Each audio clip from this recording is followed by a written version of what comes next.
Today I'm going to talk to you about eating to beat stroke. This is the Nutritional Blueprint, and I'm empowering you, and many of you might already know these key things, but I need you to remember them so that you can pass it on to other people and encourage your family and your community to eat well. This presentation is not giving medical advice, it is for general educational purposes. Stroke is a life-threatening medical condition that cuts off the supply of blood to a part of your brain. And when that happens, a part of your brain is not getting enough oxygen or enough nutrients. When we try to understand the impact of a stroke, we need to understand that the side effects can range. So they can be very mild side effects, such as muscle weakness and temporary side effects. But then there can also be long-term side effects, such as disability, loss of speech, poor cognition and mental performance, and in some cases, as we know, death. Now, many people look at strokes, and maybe even some of you young people in here will look and think this is an old people team, over 70, but no, a third of strokes occur in those who are aged 40 to 69. Now let's look at some of the modifiable risk factors. That means things that we can deal with to lower our risk.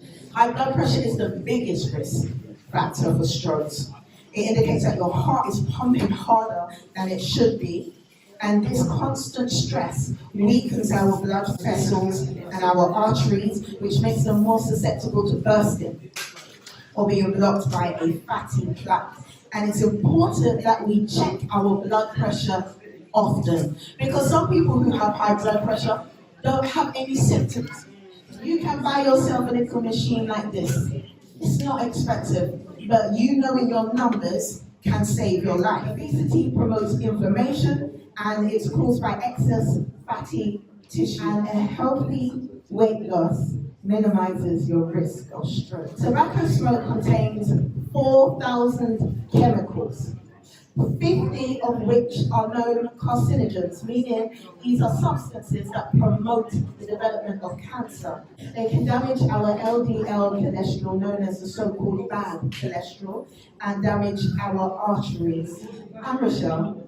I'm a nutritionist. I work with people to support their diet so that they can achieve their health goals and lower their risk of chronic diseases. What I do with my clients, I tell them, put a timer on your phone when you're working and set it for every 20 minutes, maximum 30, minimum 15. Every time that timer goes off, you get up. You move around, you might do a little dance or jog, and then go back to your work.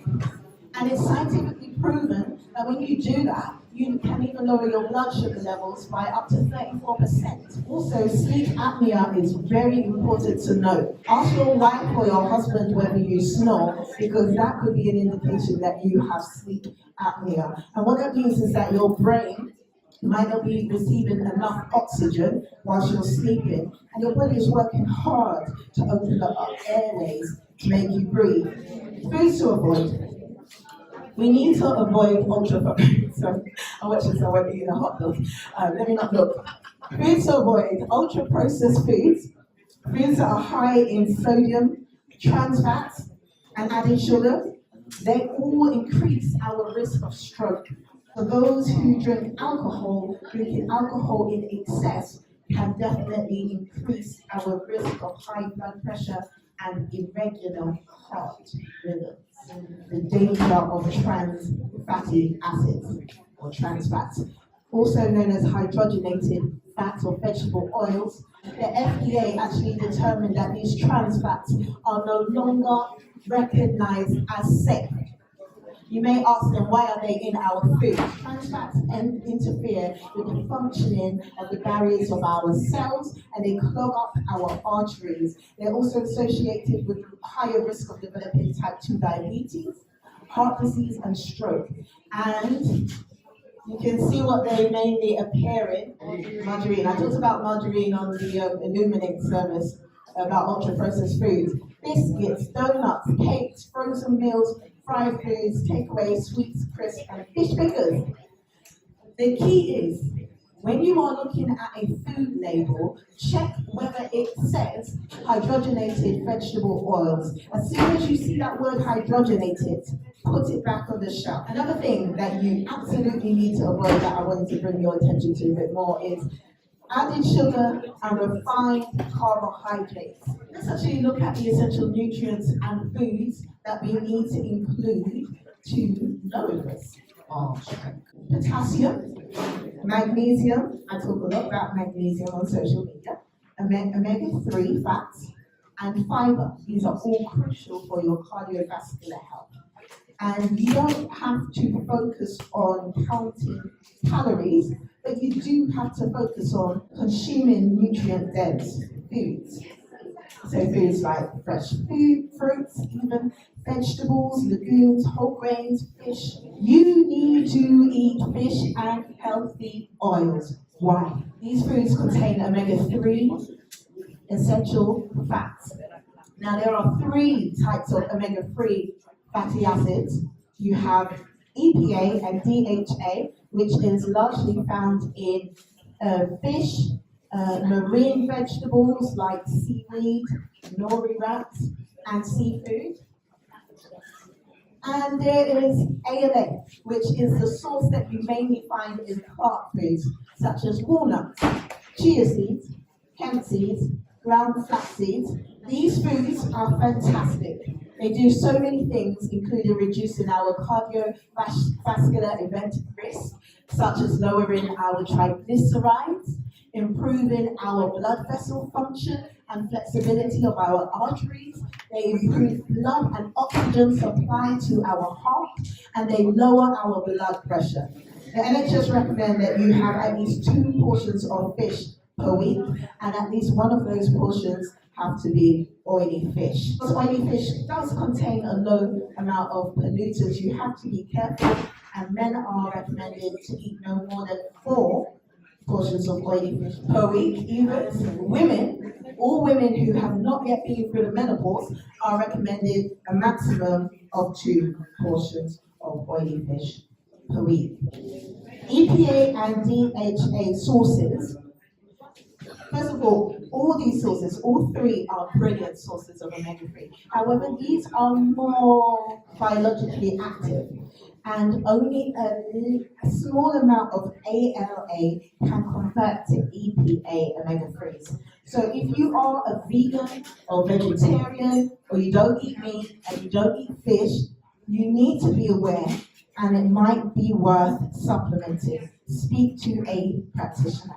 So monounsaturated fatty acids or fats, such as cold-pressed olive oil, olives, avocados, other nuts and seeds such as almonds and Brazil nuts, sesame seeds, tahini, which is the paste of sesame seeds. These are also really important to include in our diet. And they're also rich in antioxidants. Again, they're affecting our fat profile and lowering our triglycerides and our LDL and supporting our cardiovascular health. Now, the average person consumes around 6 grams of nuts per day, and that's about a couple of nuts. Well, it's actually recommended that we eat 30 grams of nuts per day, which is around a handful. Healthy fat is good. Just remember that cholesterol is not inherently bad. We actually need cholesterol, and we need it to produce the hormones in our bodies. But it's when we have excess cholesterol, that's the issue, and that's the thing that we need to be attentive to and eat well to support the balance of our cholesterol levels. Why do we need veg and fruit? Well, they contain potassium, which we know is good for lowering our blood pressure and reducing sodium absorption. You can find fruits and veg that are high in potassium here. Avocados, tomatoes, bananas. Everyone always goes to bananas, but these are the other ones. Fruits and veg also contain magnesium. Magnesium is needed in over 300 biochemical reactions in the body. And you can get magnesium from dark green leafy vegetables, pumpkin seeds, almonds, and flax seeds. Fruit and vegetables also contain nitric oxide, or they help the body produce nitric oxide, which is necessary for supporting our blood pressure again. And you can find nitric oxide or the fruits and veg that help produce nitric oxide here. Beetroot, garlic, watermelon, and once again those special dark green leafy vegetables. Before we finish, I just need to make sure that we're all in agreement that we can recognize the stroke. We've been talking about prevention, but we also need to know to recognize if someone is having a stroke. So who knows the FAST acronym? Face? Yeah. But what does it mean? Face, if there's anything, if your part of your face is falling, drooping, numb, you can ask the person to smile. If it's crooked, that could be a symptom. What's A? Arm. What about the arms? What do we have to check? Particularly the weak, numb, can they raise both arms? Is one falling? Is one arm drifting downwards? And what's S? Speech, right. What about speech? Slurred. And what is T? Time for what? Time to act fast. Call 999. It's critical that you do so immediately. Don't wait.